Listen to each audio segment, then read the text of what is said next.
Kering mencatat penjualan kuartal keempat sebesar 3,9 miliar euro atau sekitar 4,64 miliar dolar Amerika. Angka ini turun 3% secara tahunan setelah disesuaikan dengan fluktuasi mata uang.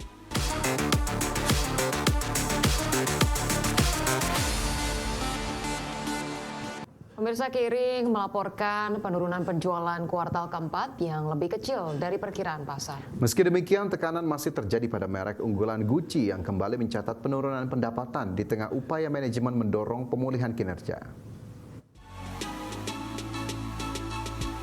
Kering mencatat penjualan kuartal keempat sebesar 3,9 miliar euro atau sekitar 4,64 miliar dolar Amerika. Angka ini turun 3% secara tahunan setelah disesuaikan dengan fluktuasi mata uang. Meski terkontraksi, realisasi tersebut lebih baik dari perkiraan analis yang memproyeksikan penurunan 5%. Data Visible Alpha menunjukkan hasil ini memberikan sedikit kelegaan bagi investor. Penurunan terbesar terjadi pada Gucci yang menyumbang sebagian besar keuntungan Kering. Pendapatan Gucci turun 10%, lebih baik dari ekspektasi penurunan 12%. Meski lebih baik dari perkiraan, Gucci masih mencatat kuartal ke-10 berturut-turut dengan penurunan pendapatan. Kondisi ini menjadi tantangan besar bagi CEO Luca de Meo untuk menghidupkan kembali performa merek unggulan tersebut. Kepala Keuangan Kering, Armel Paulo, menyatakan Gucci menunjukkan beberapa perbaikan pada akhir tahun lalu di hampir semua wilayah. Dorongan terutama berasal dari peluncuran produk baru dan penjualan tas tangan. Berbagai sumber, IDEX Channel. Pemirsa, Spotify memproyeksikan laba operasional kuartal pertama 2026 melampaui ekspektasi pasar seiring pertumbuhan pengguna dan kenaikan harga langganan. Meski proyeksi pendapatan sedikit di bawah perkiraan analis, kinerja perseroan ditopang efisiensi biaya, ekspansi fitur berbasis AI, serta strategi baru di bawah kepemimpinan dua co-CEO.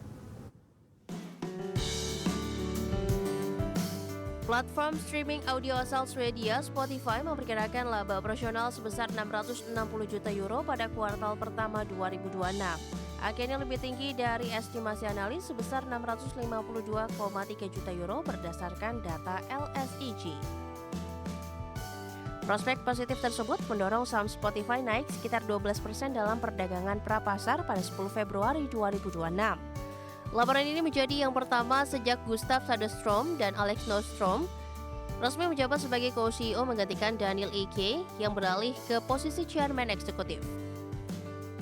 Meski laba diproyeksikan kuat, Spotify memperkirakan pendapatan kuartalan sebesar 4,5 miliar euro.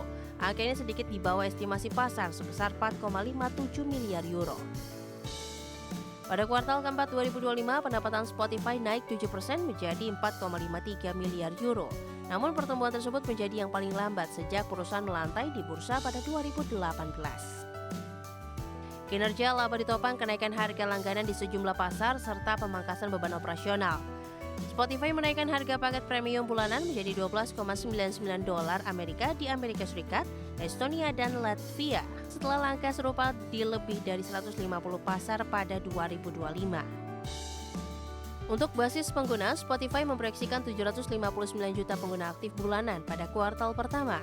Angka ini di atas estimasi analis sebesar 753 juta pengguna. Spotify memperkirakan penambahan 3 juta pelanggan premium menjadi 293 juta, namun angka tersebut sedikit di bawah ekspektasi pasar. Dari sisi profitabilitas, laba kotor naik 10% seiring penurunan beban operasional 10%. Margin laba kotor meningkat menjadi 33,1% dari 31,6% pada kuartal sebelumnya. Untuk memperkuat posisi di tengah persaingan dengan Apple dan Amazon, Spotify terus mengembangkan playlist berbasis AI, video podcast termasuk kerjasama dengan Netflix, serta ekspansi bisnis dari audiobook ke buku fisik. Berbagi sumber, IDEX Channel.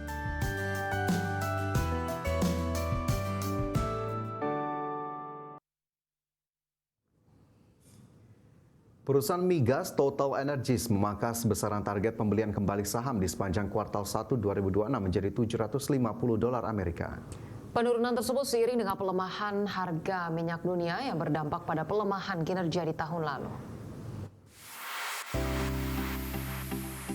Raksasa perusahaan migas multinasional Total Energies menurunkan rencana target nilai pembelian kembali atau buyback saham. Penurunan tersebut seiring pelemahan harga minyak dunia yang berdampak pada tertekannya laba perusahaan. Manajemen perusahaan dalam rilis resmi menyebut target pembelian kembali saham Total Energies direvisi menjadi 750 juta dolar Amerika pada kuartal 1 2026. Angka tersebut lebih rendah dari realisasi di 3 bulan terakhir tahun 2025, yakni 1,5 miliar dolar Amerika. Target 750 juta dolar Amerika itu juga lebih rendah dari panduan yang terbitkan pada akhir tahun lalu.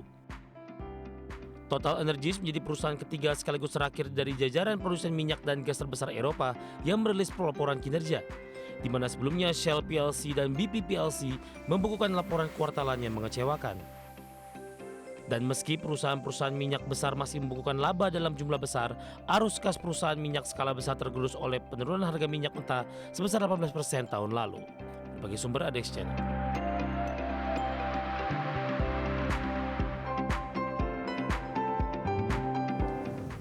Pemirsa, raksasa otomotif Jerman BMW kembali mengumumkan penarikan kembali atau recall massal terhadap ratusan ribu unit kendaraannya di seluruh dunia. Kebijakan ini diambil setelah ditemukannya cacat teknis pada sistem starter yang berpotensi memicu korsleting dan risiko kebakaran pada kendaraan. Raksasa otomotif Jerman BMW kembali mengumumkan penarikan kembali atau recall massal terhadap ratusan ribu unit kendaraannya di seluruh dunia. Produsen mobil yang berbasis di Munich, Jerman ini kembali menghadapi masalah teknis serius pada sejumlah model populernya.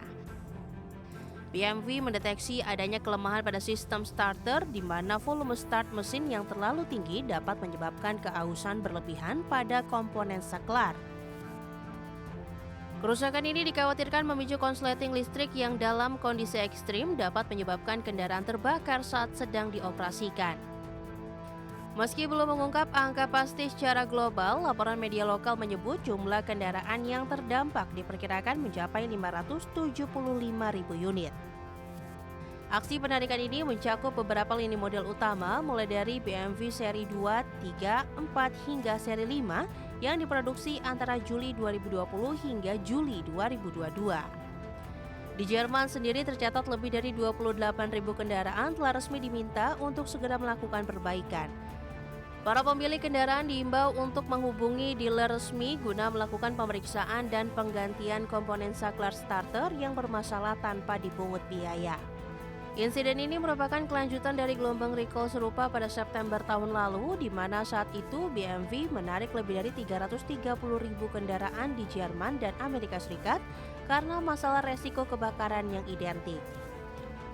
Berulangnya kasus ini menjadi tantangan bagi reputasi BMW dalam menjaga standar keamanan produknya di tengah persaingan ketat industri otomotif global.